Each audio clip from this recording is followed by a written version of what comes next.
Welcome to A Court of Transformation and Awakening. I am Lorrie Gray. And I'm Amanda Grace Harrison.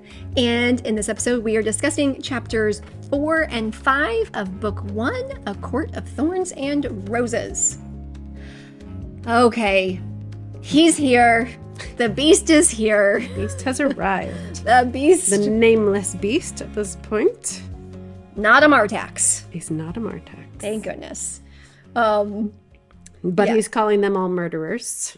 Screaming, yelling. I mean, yeah, this is a pretty intense scene if you were actually living it out. And family's scared to death. For sure.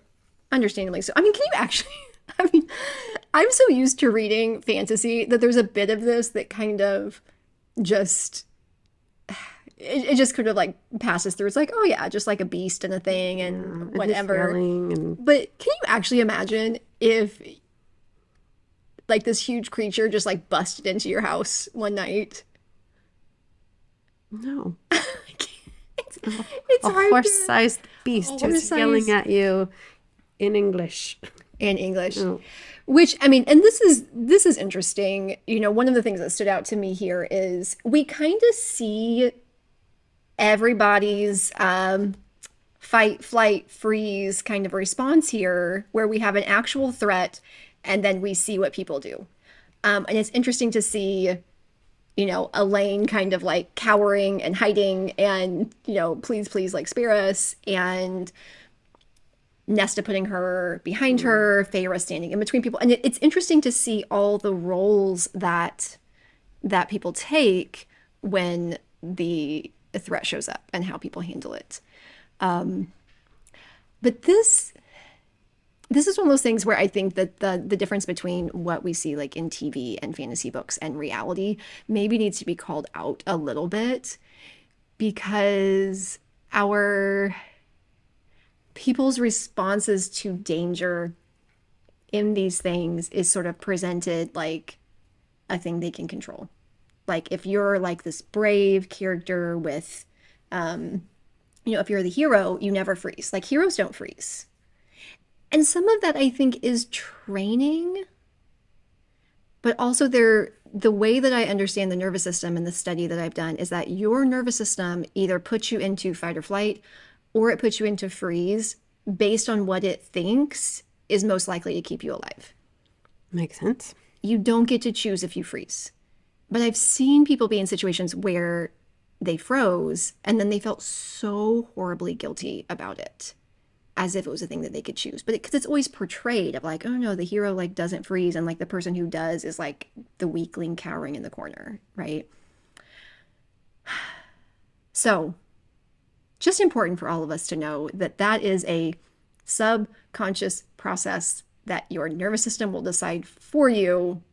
If it decides you're going to freeze, it's going to make sure you're frozen. Yeah. You don't have a lot of conscious choice over that. You don't have any conscious choice over that at all. But the ability to keep moving though is actually really significant. But it takes practice. My daughter's like, my eldest especially is a freezer, like she freezes. And we put her in, we took both of them through a self-defense course a few years ago, and I want to do it again. Because really I was thinking about it. I'm like, this is not a one-time thing. This needs to happen every 6 months or a year. It was such a good course, friend. It started out with basic things like how to not be a target, just like how you stand and being up and like what people are looking for. It talked about being aware of environment. They taught them basic boundary settings and what that looks like and had them walk it out and practice it.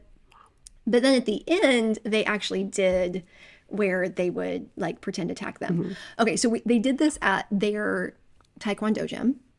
And so there was somebody else instructing it, but the attacker was their karate teacher. So this is like a gentleman who they know, they love, he's funny. I mean, he's also, they respect him, but they know that he is so incredibly safe. Mm-hmm. Right? He knows this. And they're even warned. It's like, okay, you're going to turn around and then I'm going to come up and grab you from behind. Like they know it. So they know he's safe and they know he's coming. And it was fascinating to watch them freeze anyway.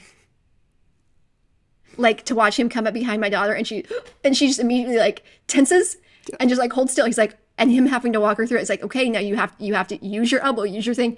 But like her immediate reaction is to freeze. And I do think over time, and it was one of the things where doing that and even doing, we wanted to keep doing karate, or we did it to the point of, it wasn't really my eldest, like it wasn't her thing. So we didn't make her keep doing it. But she did it for a while. She enjoyed it. And she was about to stop. She's like, I don't think it's really my thing. I think I'm done. I'm like, oh, you are like just about to start sparring. And I'm like, will you please stay in long enough to just do a little bit of that? To be in that space where somebody actually comes at you physically. Yeah. And then you have to sort of override that and teach yourself it's safe to like get her body to move. Anyway, so all that to say, I think that you can train yourself to overcome it, but really that it takes a lot of time and energy, and whether or not we go to fight or flight or freeze or fawn it's not a thing that people can control. It's not like in the books. No.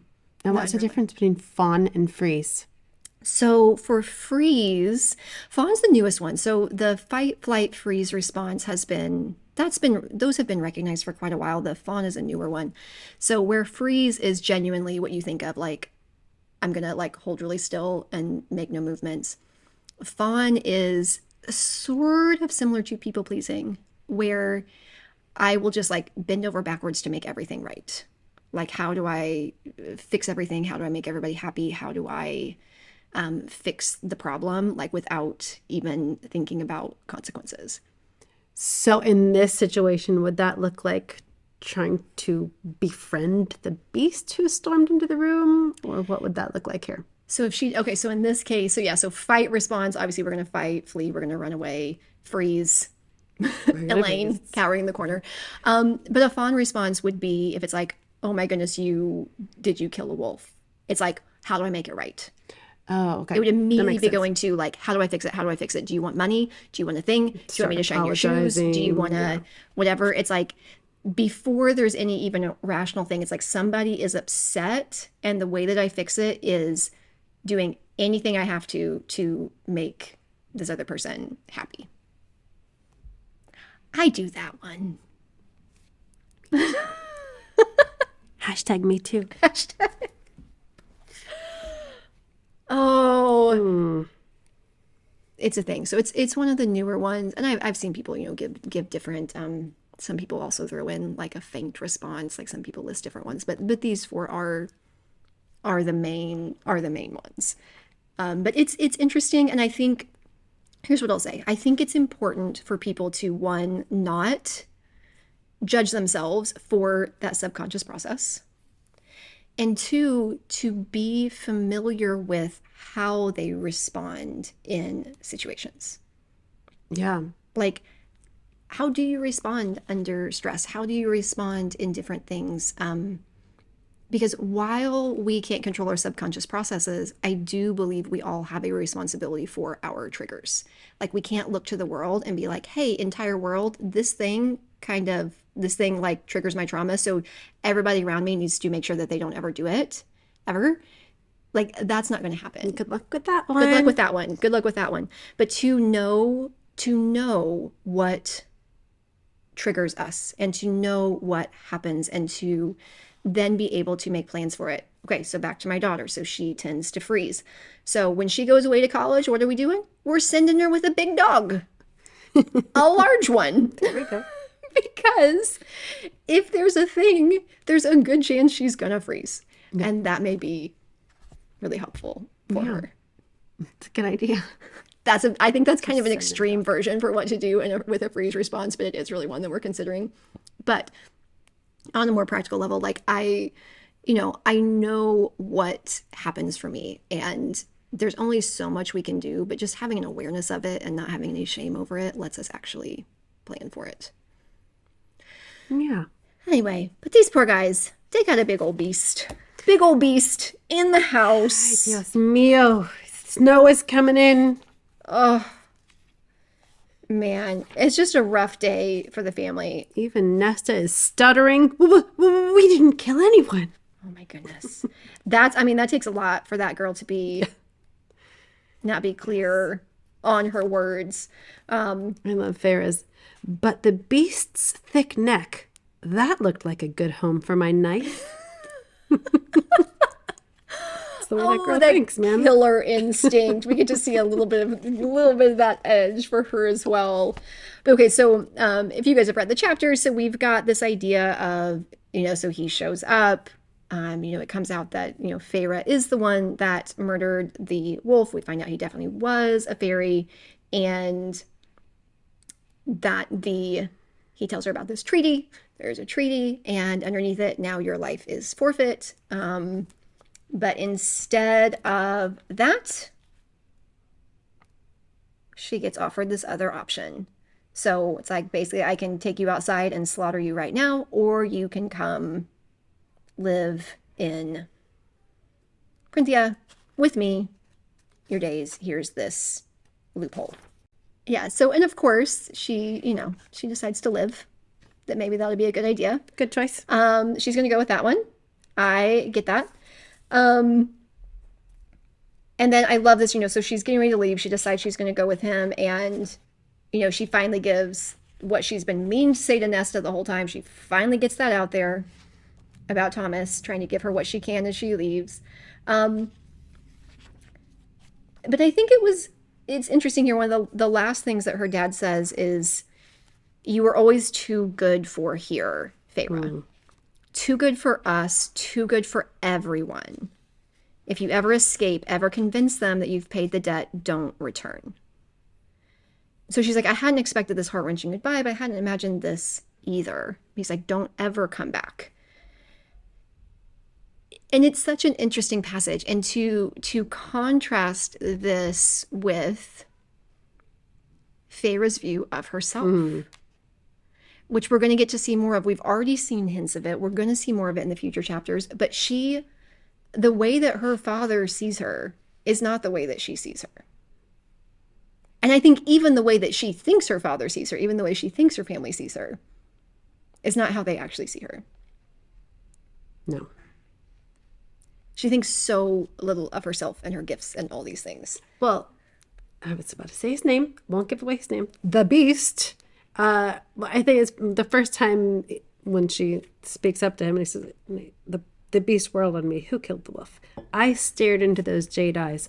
I did. She's so bold. She's the one standing there bold. But it says he blinked and glanced at my sisters, then back at me, at my thinness. No doubt seeing only frailness instead. Surely you lie to save them, he says.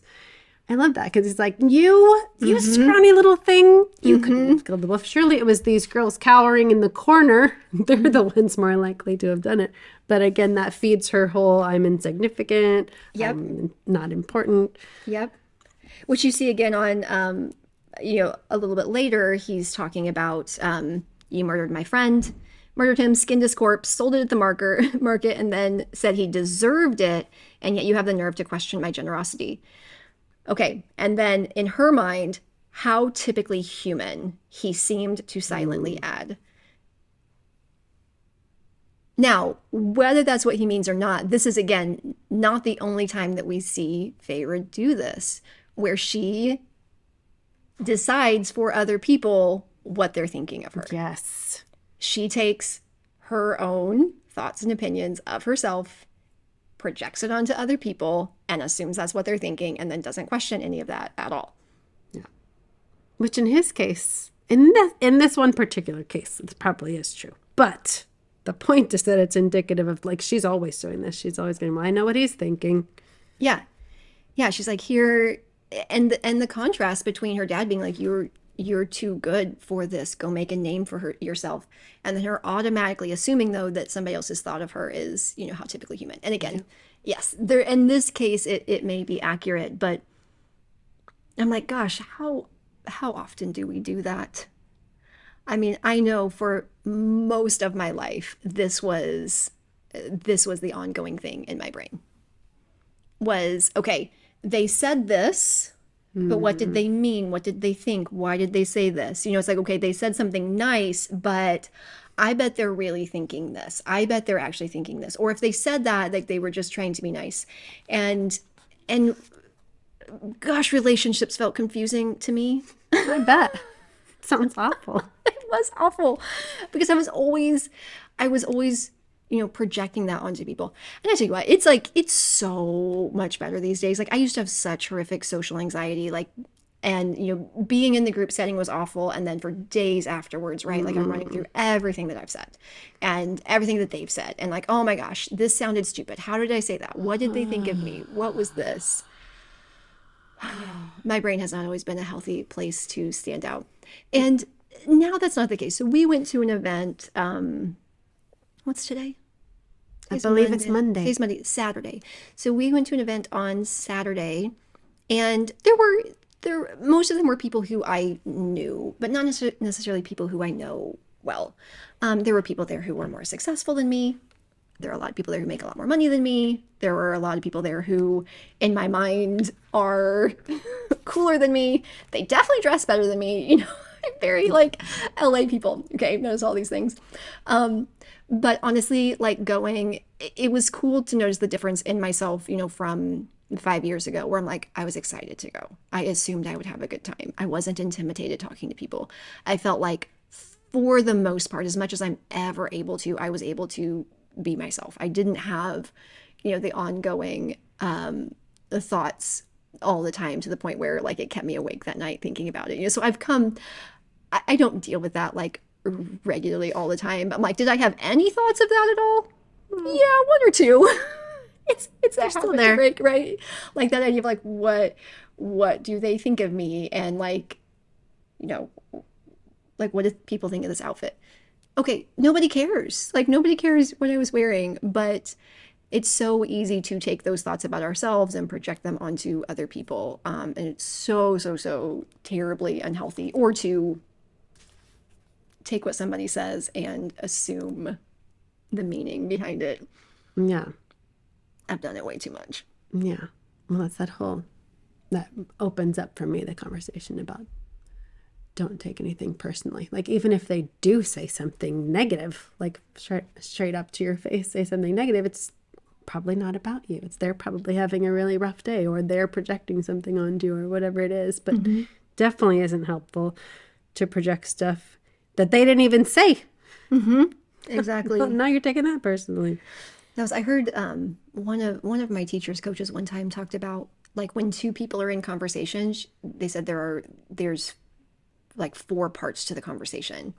They're like there's what you meant, and then there's what you actually said, and then there's what they heard, and then what they made it mean. Yeah. And they're like, any conversation between two people is basically like a game of telephone. And that step of where we try to guess why people said what they said, and then we give it a meaning, like all of that interpretation is what makes it crazy confusing. And learning to basically, if I'm not sure, like learning to ask, back to that direct communication, like when you said this, it felt kind of like this to me. Is that what you meant? Imagine if we actually did that. I'm working on it. I'm doing it more often. It's still hard sometimes. It depends on how comfortable I am.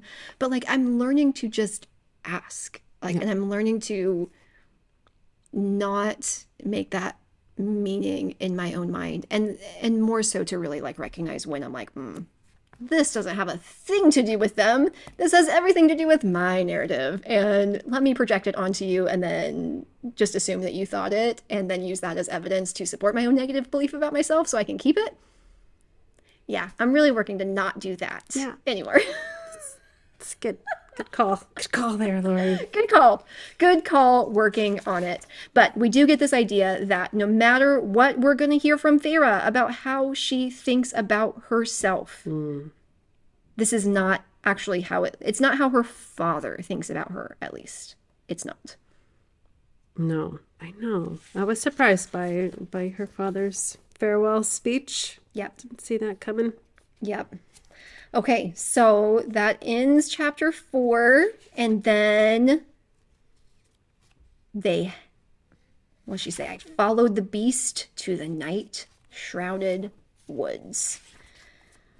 Okay, and then chapter 5 is it's really just the transportation. Chapter 5 is getting from the cottage to the manor. And there's not an awful ton that happens in here. Um, I do think that the beast has a little bit of a jerk move by knocking her out for the whole thing and refusing to talk to her. He's got his own way of dealing with the situation. She's trying to have some conversation. He's like, I'd rather not talk to you. How about you just be unconscious? So there's that. Yeah, so the one that I had marked, and I'm curious if you did, was on the second page of chapter 5, where she talks about I'd killed a fairy. Yeah. I couldn't bring myself to feel badly about it. Yeah.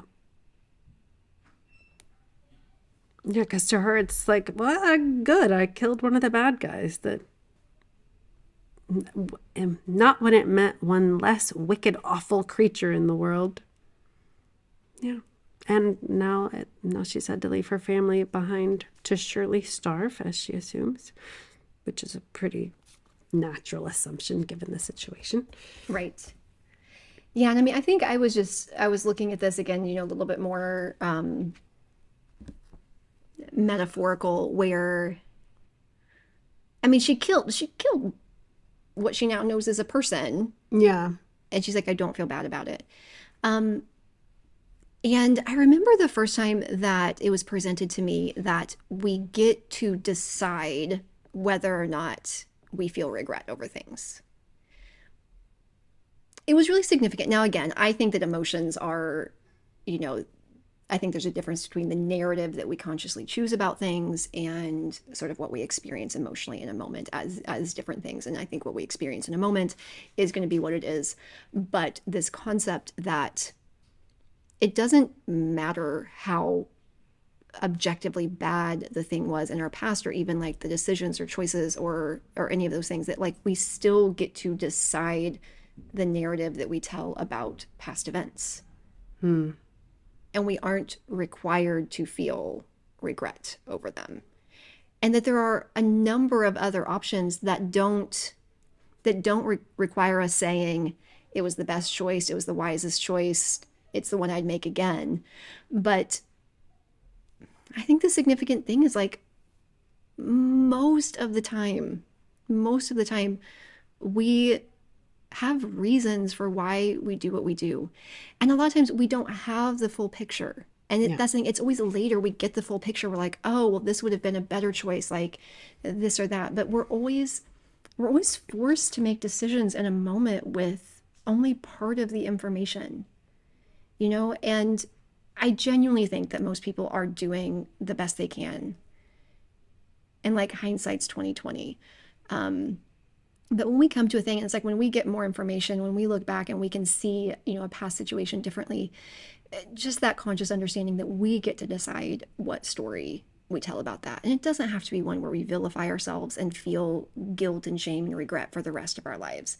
There's also a space where it can be compassionate, where we can go back and we can understand that, yeah, it wasn't ideal, but sometimes we're not in ideal situations. Usually we're not in ideal situations. And that's, okay, so calling back. So, this is all calling back to chapter 1, right? And I almost like pointed this out when we were in chapter 1, but she even says there, she's like, that she had gone further in the wood than she knew was safe.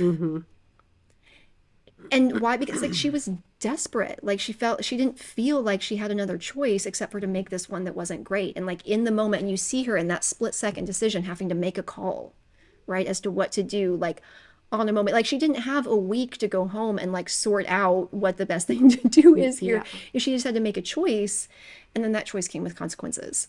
But again, being able to go back and understand her decision, and that she doesn't have to feel regret, and that we can do the same things for ourselves. Yeah.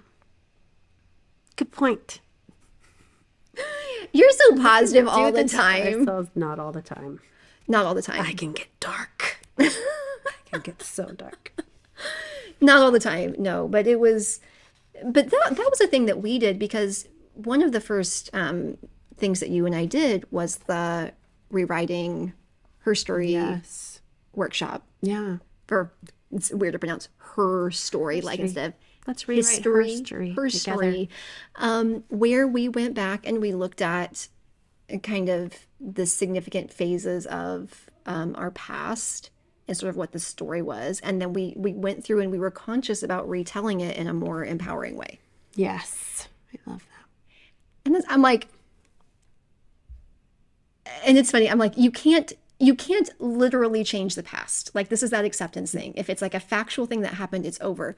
But there's a big difference between the facts and the story we tell about the facts.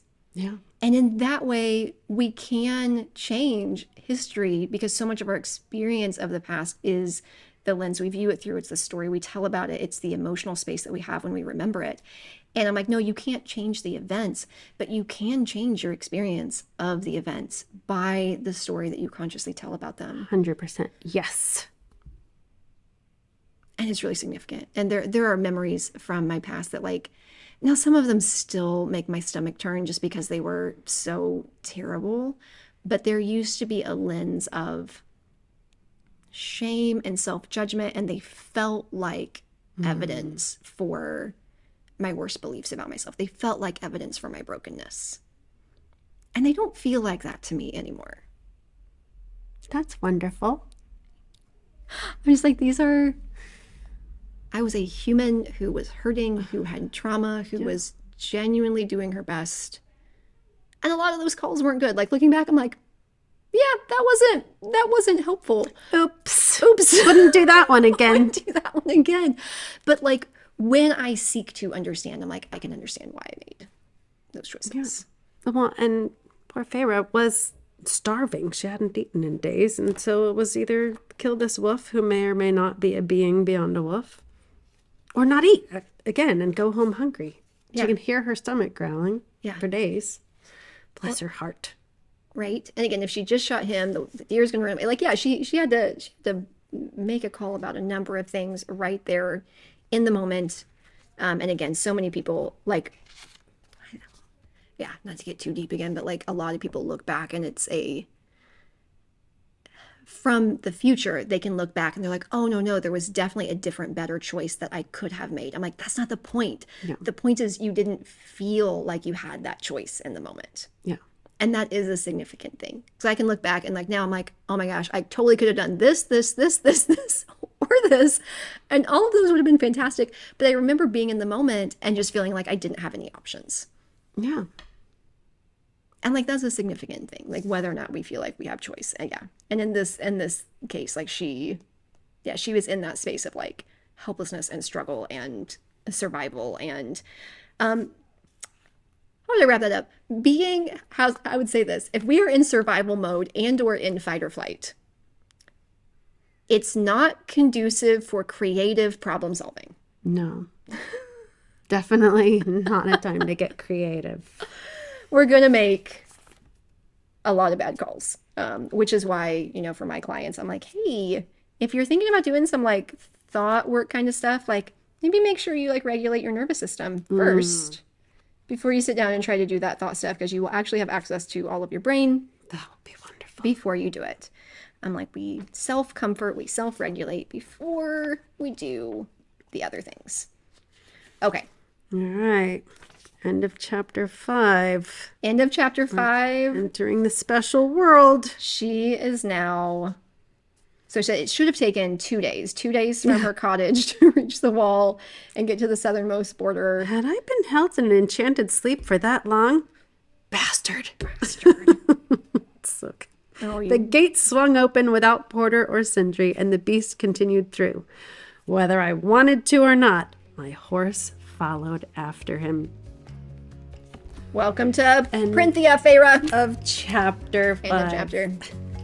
Thank you so much for joining us for this chapter 4/5 episode of A Court of Transformation and Awakening. And if you haven't already, be sure to go to acota.circle.so. That's ACOTAA.circle.so, where you can tell us how you experienced chapters 4 and 5, and also get involved in all of our chats there and all of our fun journeys that you can be a part of. And then we will see you soon for chapter 6. All right. Bye, friends.